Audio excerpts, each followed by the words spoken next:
Ngayong gabi ay nais ko pong ibahagi sa inyo ang isang mensahe ng Panginoong Diyos. Ito po ay maaring nabasa nyo na, no? But before we proceed, no? But before we go there sa atin pong mensahe, no? Ay meron lang po akong very striking news, no? Meron lang pong very striking news na napanood ko lang po ito just recently, no? So, ito po talagang hinanap ko sa YouTube, no? Dinownload ko ito at gusto ko pong inulit-ulit kong pinanood. Sabi ko, ano kayang nangyari dito sa taong ito? No? Maaring napanood po ninyo ang video na ito, no? Ito po ay local news dito po sa atin ito. No, gusto ko lang pong ipalabas sa inyo sandali ang isang maiksing video, mga 5 oras lang ho ito. No? Anyway, the regional overseer gave me the privilege. Sabi niya, Pastor, take time. Pwede tayong mag-revival, Pastor, hanggang madaling araw. No?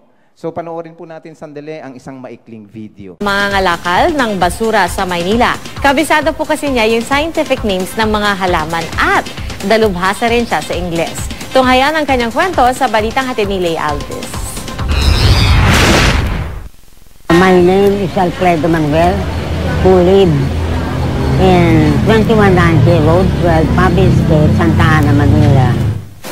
Kung hindi mo kakausapin, wala kang mapapansing di pangkaraniwan kay Mang Alfredo Di Chanco Manuel. Sa madalas na paglalakad niya sa Pedro Hill at Taft Avenue sa Maynila, kung hindi nagbebenta ng dyaryo, makikita siyang namumulot ng mga mapapakinabangang basura. Pero kung oobserbahan siya, tulad ng ginawa ko, baka matsyempohan niyo rin siyang nagsusulat. Ang isinulat niya, mga scientific name ng mga halaman. Scientific name na mango. Manggipera indica. Asampagita. Has meaning sambak. Ang waling-waling is Banda Sandariana. Ilang. Kalanga odorata.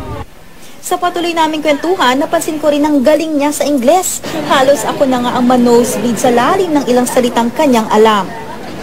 Iconoclast, an image destroyer. Nepente, a drug inducing forgetfulness of sorrow. Tintinabulation is the ringing of bells. Kakistocracy is a form of government that is ruled by worse criminals, recidivists, scoundrel, law offenders. Pinakamahaba po. Pneumono, ultramicroscopic, silico, volcanoconiosis, the longest word in the dictionary. What does it mean? Ano ibig sabihin? The meaning of that is a lung disease of minors. Abstemious is moderate in eating. Pagmalaki ni Mang Alfredo, marami sa mga alam niya ay produkto ng self-study. Napakasarap kung mag-aaral lang ang iba. Dinivote ko ang time ko sa ganito, sa writing, reading, research. Kasi kung hindi ako nag-devote dito sa ganito, I can speak. Pero ang pagkatuwa ko sa husay ni Mang Alfredo, napalitan nang marinig ko ang malungkot niyang kwento. Pag-amin ni Mang Alfredo, tapos siya sa kursong education at pumasa sa licensure exam noong 1986, bukod pa sa isa ring civil service exam passer. Ang diploma nakuha niya matapos mamasukan bilang janitor sa isang eskwelahan sa Malate, Maynila. Yung motivation, you have to encourage each and every one of you to be successful in life.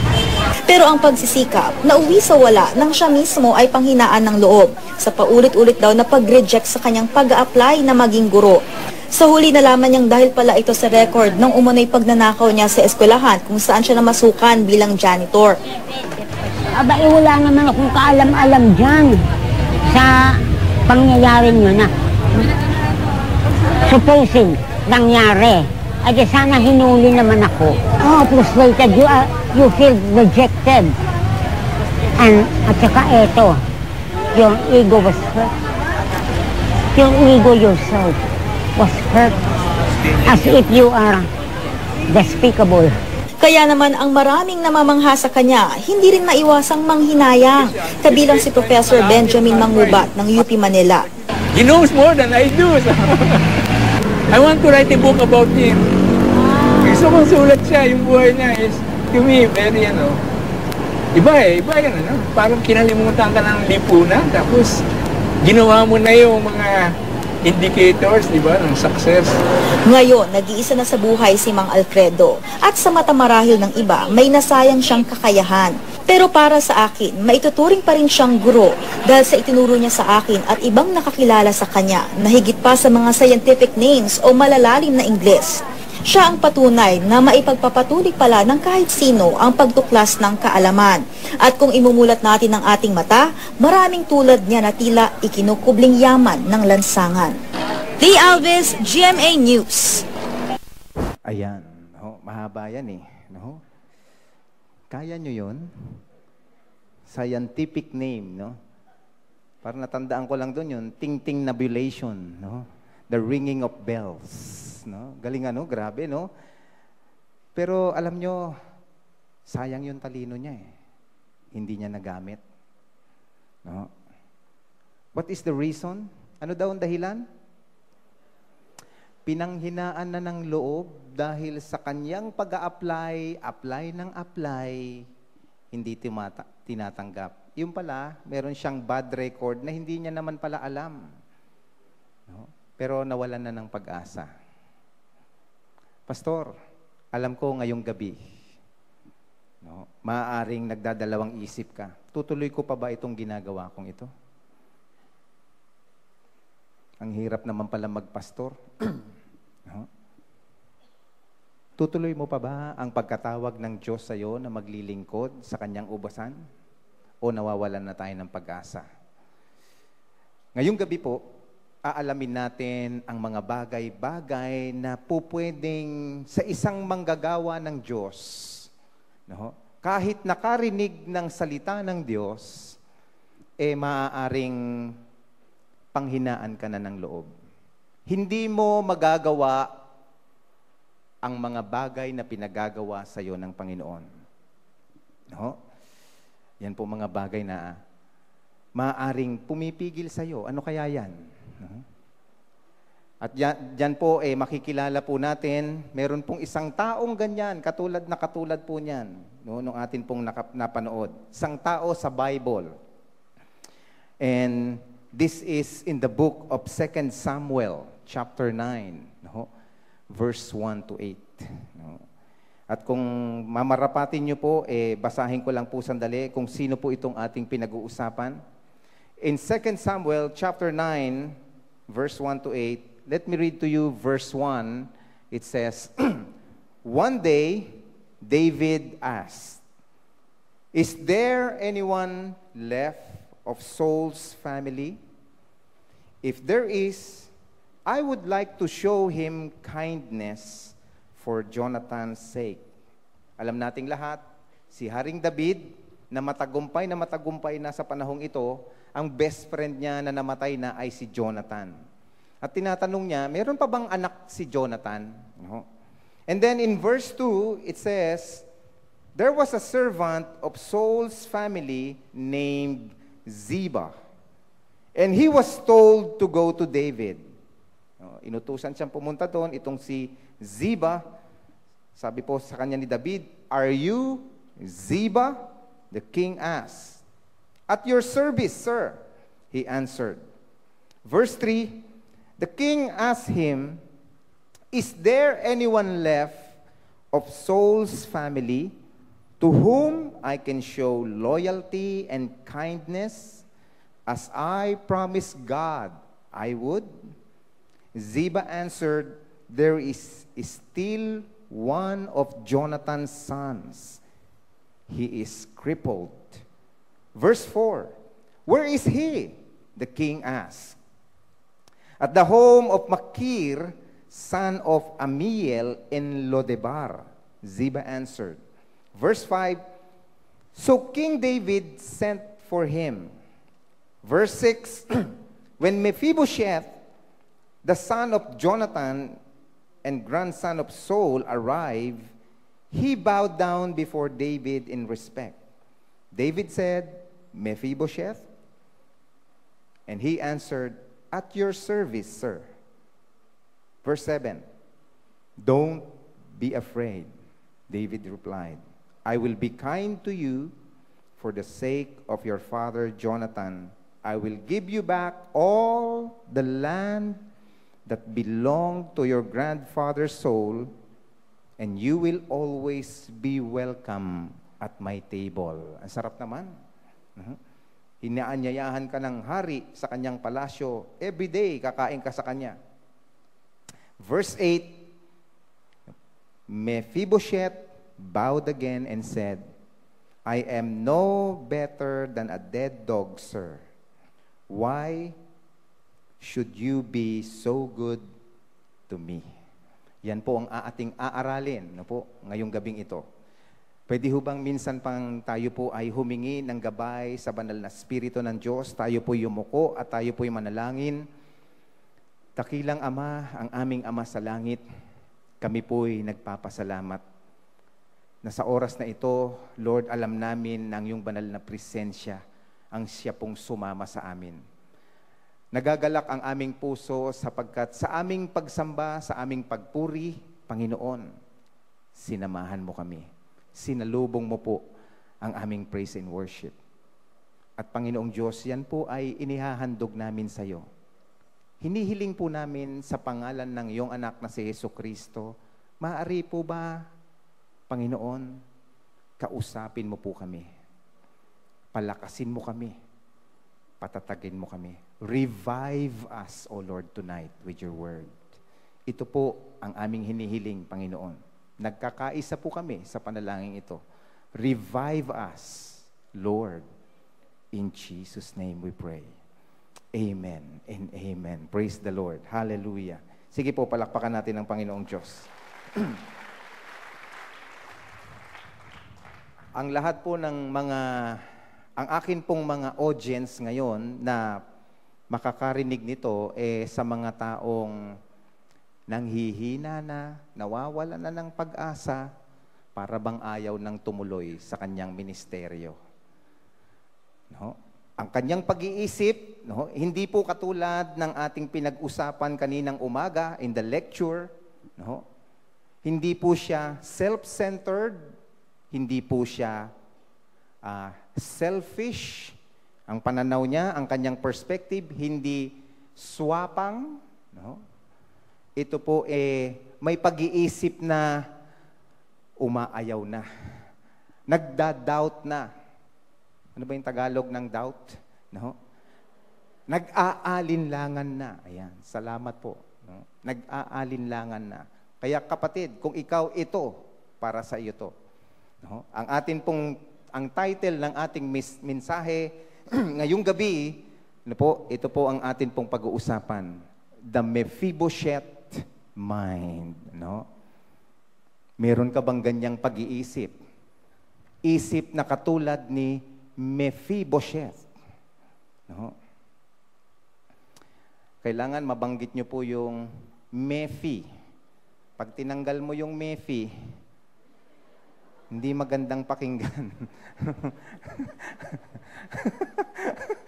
Kailangan kompleto, ha? Mephibosheth. No? Yan, kumpleto. No? Alam niyo po, pupwedeng ang isang tao, katulad na mag-isip ni Mephibosheth. Marami ang tao na katulad niyang mag-isip. Si Mephibosheth. Kanina, pinag-isipan natin, pinag-aralan natin, perspective, pananaw. Ganitong pananaw niya No? Si Mephibosheth, tingnan natin, ano ang kanyang pananaw? Kanina, ang pananaw na swapang, si Judas. Walang relasyon. Hindi ko na i-consider, ikaw ang aking Lord, ako ang iyong disciple, basta ang kailangan, nakikita ko sa iyo, pagkakakitaan kita. Pananaw ng isang selfish na perspective.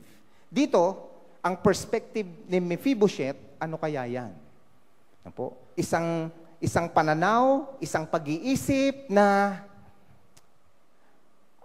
Ang dami-daming mga limitasyon. No? Kaya kapatid, kapag ikaw ay merong Mephibosheth mind, no po, ang takbo ng pag-iisip mo, number 1, ikaw ay laging limitado ng iyong mga disabilities and imperfection. Yan. If you have a Mephibosheth mind, you are always limited by your disabilities. Tingnan po natin ulit si Mephibosheth. Sabi po sa verse 3, no po, in 2 Samuel chapter 9, the king asked him, "Is there anyone left of Saul's family to whom I can show loyalty and kindness as I promised God I would?" Tinatanong po ni David si Ziba. At ito pong sagot ni Ziba. Ziba answered, "There is still one of Jonathan's sons. And he is," ano pong sabi? "He is crippled." Ayan. Po. Siya po daw lumpo. Hindi ko na po isinulat dyan. No po, ikukwento ko na lang po sa inyo sa 2 Samuel chapter 4. You can write 2 Samuel chapter 4. Dito ko po kinukuha po ito. Itong ikukwento ko sa inyo. Paano napilay itong si Mephibosheth? Si Mephibosheth, no po, nung panahon na nakikipagdigma ang kanyang ama na si Jonathan, ang kanyang lolo na si Haring Saul, no, habang malapit na pong matalo, ito pong sila Saul at sila Jonathan. Nang napatay na balitaan, bata pa lang po, ito pong si Mephibosheth, 5 years old. No po, dahil siya po ay apo ng hari, anak ng prinsipe, no, meron siyang tagapag-alaga, meron siyang personal nurse. At nung nabalitaan nung personal nurse na si Haring Saul at David ay napatay na ng kalaban, ang ginawa ng personal nurse, kinuha niya si Mephibosheth, binuhat niya, itinakas niya, at sa kanyang pagtakas na bitawan niya, naputulan ng paa, nalumpo. He is crippled. No? Ayan. Alam nyo, siyempre, si Mephibosheth, hindi niya kagustuhan na magkaroon siya ng disabilities. Walang tao na ginusto na magkaroon ng disabilities. Amen ho ba yun? Walang tao na gusto magkaroon siya ng imperfection. Gusto ng tao siya ay laging perfect. Yan. Posible bang maabot ng tao ang perfection? Bukas, pag-uusapan natin yan sa lecture. Posible bang maabot ang perfection? Kapatid, marami tayong mga disabilities. No? Meron po akong itatanong sa inyo. Ito po'y totoong tanong. Nakikita nyo po, mukha akong normal, di ho ba? Sa palagay nyo, ano ang disabilities ko? Nakikita nyo ho ba? Ako po'y matagal ng overdue. No? Matagal na ito Hindi mailabas. No? Sa totoo lang, maraming mga bagay sa ating buhay na pag tiningnan mo ay buti pa siya. Ang galing niyang kumanta. Buti pa siya, ang galing niyang umawit, sumayaw. Buti pa siya, ang galing niyang magturo.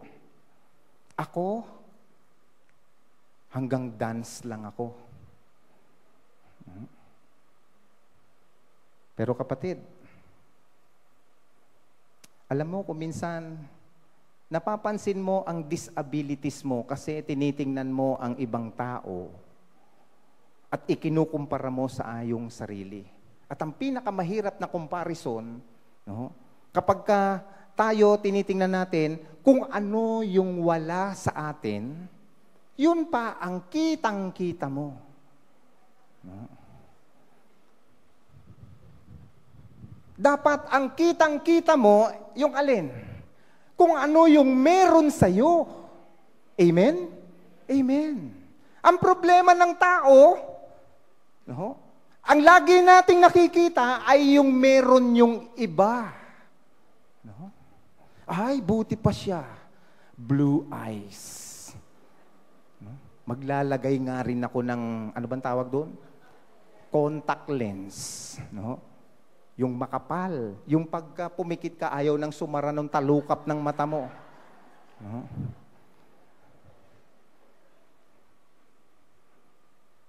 Ay, buti pa siya. Ang tangos ng ilong, oh.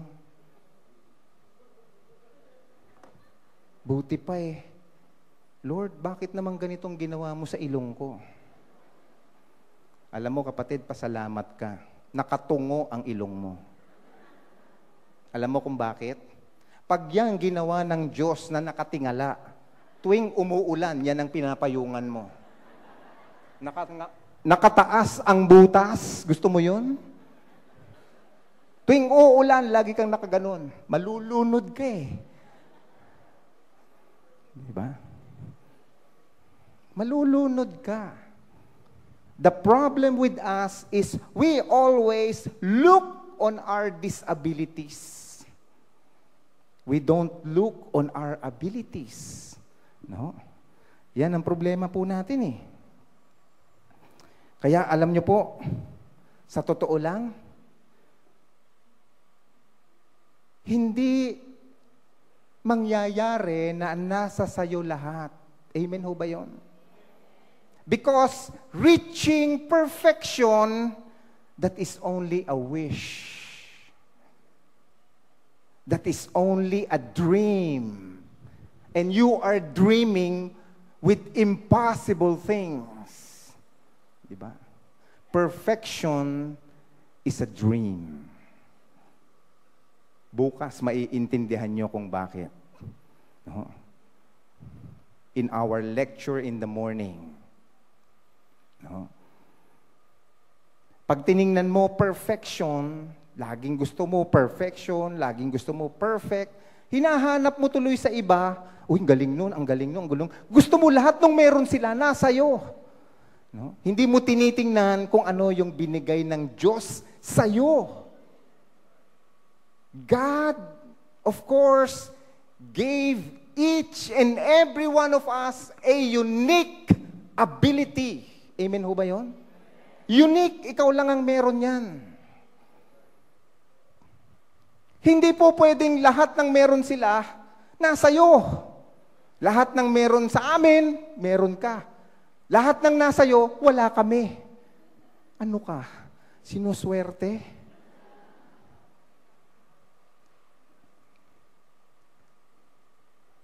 You know, in the parable of the talents, alam niyo po, sa parable of the talents, God gave to some 5 talents. Amen? The other, ilan? Ilan? Naku, tatanungin ko nga kung nagbabasa ng Bible ito. Ilan? The other 5 and the other 2. Yung iba, yung isa, ilan? 1. Meron bang nilalang na sinasabi sa parable of the talents na walang binigay ang Panginoon? In the parable of the talents, merong lahat ng nandoon binigyan ng Diyos. Ang picture nun, kapatid, lahat ng nilalang may binigay ang Diyos. Meron sa inyo 5. Meron sa iba 2. Meron sa iba 1. Pero walang 0. Ang problema, yung isa, ayaw gamitin. Ay, iisa. Tago ko na lang to. Mawawala pa to eh. Unfair si Lord. Tanungin mo nga yung katabi mo, unfair ba si Lord? Alam mo kapatid, kung binigyan ka ng Panginoong Diyos sa panahon ngayon, iisa na lang ang natitirang ngipin mo.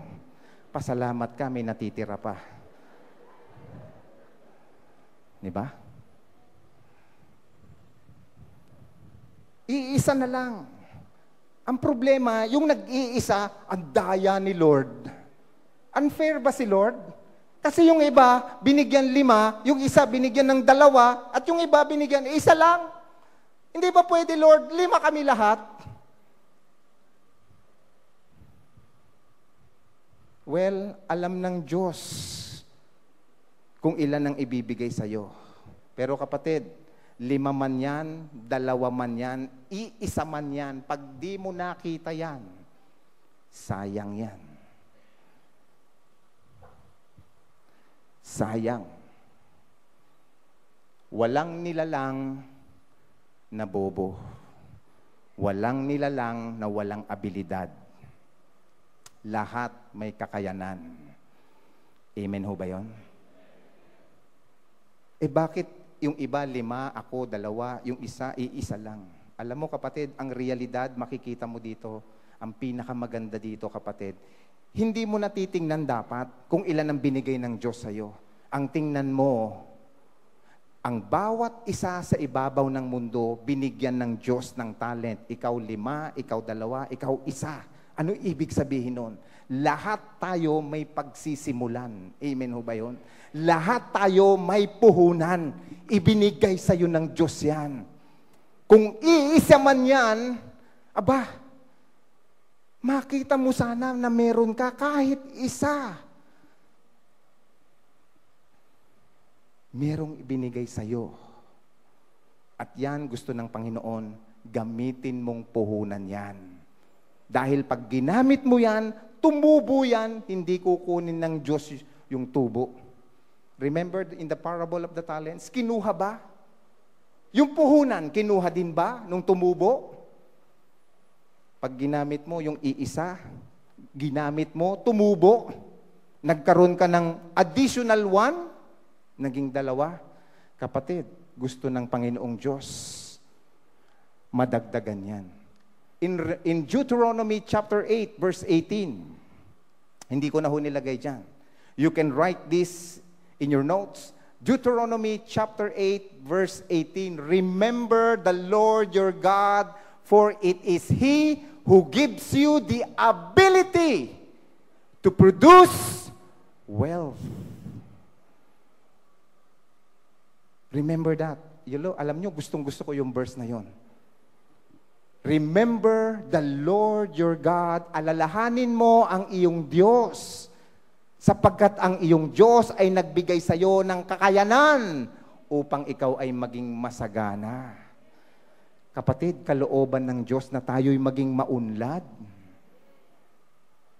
Pag hindi mo pag ginamit yan, malilimitahan ka. We should not be limited. Paano yan, Pastor? Hindi ako pwedeng mag-preach. Bakit? Wala akong barong, wala akong long sleeve, wala akong necktie. Nalilimitahan ka na? Alam nyo, kung hindi lang nakakahiya, pwede akong mag-preach, de-demonstrate ko sa inyo dito Magpipreach ako sa inyo ng walang t-shirt Kaya lang makikita nyo yung pusod ko. Kapatid, sa totoo lang, huwag mong titingnan ang iyong disabilities. Tumingin ka sa Panginoong Diyos na tumawag sa iyo. Tumingin ka sa ibinigay ng Diyos sa iyo. Kaya lang, pag ikaw ay merong Mephibosheth mind, ang isang Mephibosheth mind, hindi niya susubukang hanapin ang kanyang mga abilidad. He will never try. Tanungin mo nga sandali yung katabi mo kung na-discover na niya yung kanyang abilidad. Tanungin mo, kapatid, anong strength mo? Ano ang strength mo? Ako, pastor, magaling akong kumanta. Daig ko ang lahat ng palaka pag tag-ulan. Diba? Kapatid, sa ating pagsisilbi sa Panginoong Diyos, kung minsan, when you limit yourselves with your disabilities, tinawag ka ng Panginoong Diyos Nung tinawag ka ng Panginoong Diyos, tinawag ka na ba niya na perpekto? Tinawag ka na ba niyan? Ikaw ay kompleto?